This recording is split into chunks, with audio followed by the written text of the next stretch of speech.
आचार्य शिल भक्तिवेदांत स्वामी प्रभुपाद की अनंत कोटि वैष्णव गौर भक्तवृंद की गीता जयंती महामहोत्सव की शिल प्रभुपाद की समवेत गौर भक्तवृंद की অতি শীঘ্রই জগন্নাথ মন্দির প্রতিষ্ঠা হবে কি হরে কৃষ্ণ। আমাদের স্কুল মন্দির একটা অতি শীঘ্রই জায়গা দরকার নাকি? তার বেশি জায়গা আছে বাড়িতে, তারা একটু দান করবে। জায়গা আছে তো যাদের জায়গা আছে তারা চেষ্টা করে একটু ভূমি দান করার জন্য যদি সম্ভব হয়।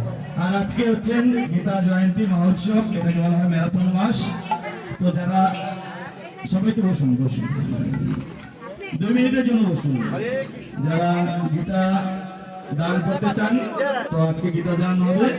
তো যাদের মন চায় তারা আজকে গীতা দান করার সুযোগ পেয়েছেন এবং গীতা দান করুন। গীতা দানের পরেই সবাইকে মহাপ্রসাদ দান করা হবে।